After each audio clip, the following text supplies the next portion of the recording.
What's up, people? Orsicourse here, coming at you with another Paragon deck build. Today, we're looking at the new hero, my girl, Terra. She looks like she's going to be a beast. We've been waiting for her forever, so I'm happy to finally get into it.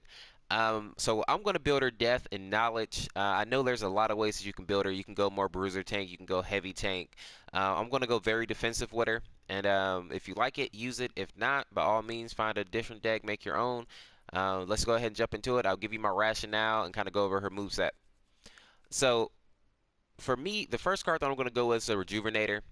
Because it's such a low cost card, 300 gold, and it gives you that 16 health regen, 13 mana regen, 2 charges. So I think if you're going to go Intellect, you can't really leave that card out. So that's why I went ahead and threw that in. Before I grab this, though, the first card that I'll probably grab is going to be the Font of Experience. She's a tanky hero. Usually I only grab this on like caster type heroes, but for her, I think this will be good because she looks like she can really bully people. So if you can get her ahead on that experience as well, especially if you're going to be in the off lane, you can be able to dominate, I think, that lane, especially if you can get ahead. Advanced Evolution. Early game, I think this card would be good. Just because at 5% max health regen, max mana regen once you level up, just give you the edge in the fight. Depending on who you're offlaning against.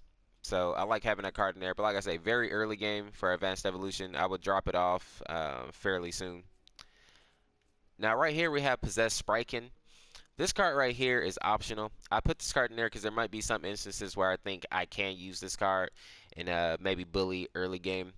But it does kind of drop off now later on. So this one's up to you. I'm going to play around with it in the deck, and I may keep it, I may not. But Possessed Spriken is always a good card, especially if you can get it super early.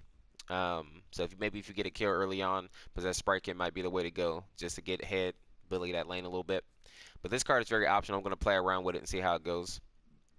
In the deck, since I went more defensive than offensive, I put Power Tap in the deck. This is for late game so that you can start stacking that power later on.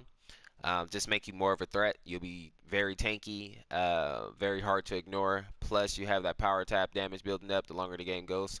So I like having power tap in there, which is one of the reasons why I went intellect instead of going like growth. Because growth totem is cool, but I think in-game power tap, it can start to outweigh that significantly. I went with Finder of Playthings. So this gives you 10 power, then the 56 mana regen. The reason I like this card, it reveals all enemy heroes for 6 seconds. During this time, you cannot target one enemy hero. You can target one enemy hero and reduce their attack speed by 30 and movement speed by 30. Good way to lock people down, slow them down so you can catch up to them. Hit them with that stun. GG. Also, just the fact that you can reveal people on the map. I think this card is awesome for that reason. As you get over here to Arcane Dancer. I like this card, especially if they have a heavy caster team. If they don't have like really strong casters, I wouldn't use this card. But especially like with the Gideon nerf, it's not that big of a deal now.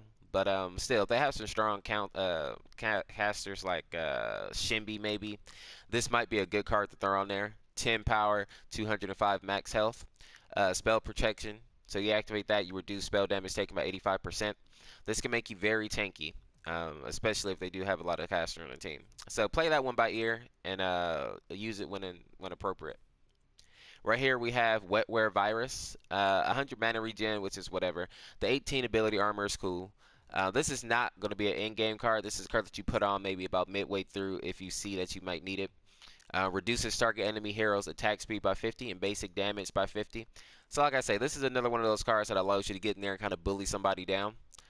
This will reduce the damage that they are doing significantly, just because it takes their attack speed down and their basic damage down. So I think that right there, that can really hurt somebody in the offlane, especially with the stuns and all that. If you time it right, you can have them doing basically no damage.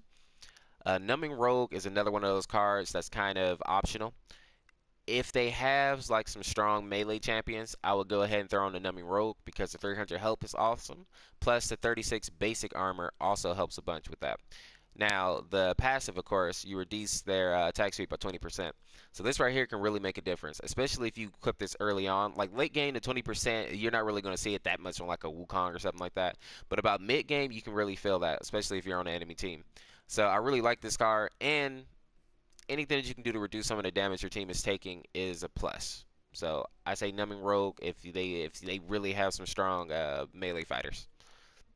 Now, Black Ice Routine, I haven't used this card since like back when this first came out with Aurora.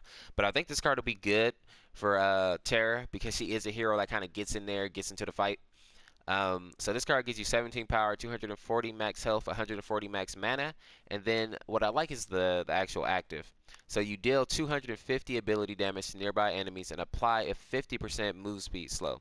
This right here can be devastating, especially if you pair that with your stun. You get in there, hit them with that stun, hit them with that ice burst, slow them down, and then your team can just come and clean up, and that's GG. So I really like this one right here. It aids to Terra's already just aggressiveness, how you can play her, because she's going to be one of those characters that you can't really ignore, and this will just make it even more so. And then last, I have Plague Lord Malik. This card right here, I think I'm going to try to build this into the deck, simply because Plague Lord, that 10% movement speed and the blight, I think that's very valuable, especially if you're trying to play more team and not so much like stacking kills with Terra, but more team gameplay. So Plague Lord Malik gives you 10 power, 290 max health, 170 max mana, then Blight, of course, and the mood speed slow.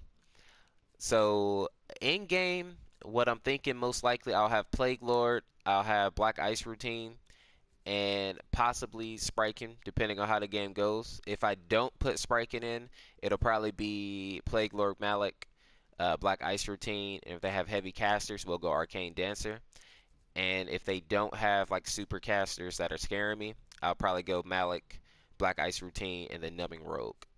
And that'll probably be how I build my Terra. And Power Tap will come in and out as I stack the gold in order to raise power if I think that's necessary, and if the game goes long enough to make that a viable option. So that's what I'm thinking right now for Terra. I'm going to be live streaming here pretty soon, so we'll get to see how the deck works out, and we'll get to play with a couple of more. So expect to see more deck builds up. I'm going to go ahead and take a look at her move set here as well, so we can take a look at that. So here we go. So here's Terra, the big thickum, and she has an interesting move set. So right here you have her basic damage. Her basic attack melee deals 70.2 basic damage, which seems kind of high. Maybe all heroes are kind of like that now. I'm not sure, but 70 seems you'd be feeling that. So that's her basic damage. You don't need to talk about that too much. She's gonna club you. So right here, her first move, we have the counter guard. So Terra raises her shield, guarding for a brief moment. If Terra takes damage while she is guarding, the damage is deflected and turned into a shield for 3 seconds. The size of the shield is determined by the percentage of unmitigated damage that was deflected. So right there, I think that's probably what makes her just terrible right there. Because like her stun is cool, her ult is cool, but that move right there, that right there takes away the stun meta just about. You don't have to do her ultimate because Rampage is rock, Decker stun bomb, all these any attack she's blocking it. You just have to time it right so you don't like block a basic or something. But that right there, I think is her most devastating move. If you can master that, that's more deadly than Yin's little knockback right there, easy peasy. So I really like that move right there for the reasons that I just stated. Right here we have Ruthless Assault. So Terra spins, striking all enemies around her before finishing the spin with an additional forward slash totaling 140 ability damage. So right there, since she has a nice little AoE move dealing some ability damage, good way to chop people down, especially because her basic attack, she's like a 5 or a 6, I think. So her basics aren't anything crazy, right? She's definitely not a carry or anything like that. So I think it's good she has Ruthless Assault to kind of help with that damage output. Right here we have Deafening Command. Terra slams her axe into her shield, creating a shockwave that deals 56 ability damage and applies a stun for 1.4 seconds to all enemies in a radius around her. So that right there, she has an AoE stun. So if you can get in their face, especially with Black Ice Routine, slow them down and just hit them with that stun, everybody's stunned. I mean, then your team just comes in there, cleans up. So I really like that, which is why I went with Malik in the slow cards, just because if you can get them together like that, the enemy team, you can really like turn the tide of his team's fight, especially if they're together relatively. Right here we have Unstoppable Force, which is her helmet, and this is what everybody was freaking out about. Terra's helmet smashes down and granting her a 300 shield and unstoppable immunity to crowd control for 4 seconds. So people have been claiming that this is the CC meta, and now we have a character that breaks that CC mode. Um, Nothing else to say about that. This right here is going to make Terra a must pick in most, if not all, matches because she simply breaks the meta right now. She changes it all up. So I really love this kit right here. It's very interesting. I'm going to be playing with more deck builds, like I said, just to see what really works best for her. Should you go more aggressive? Should you go more tank? And as I live stream, we'll tweak her and get her down right. In the comments, let me know how you're going to be building Terra as you play through her today. Let me know what type of success you've had. Also, if you like this video, make sure to drop a like, subscribe, share the video out. Maybe it'll help somebody else.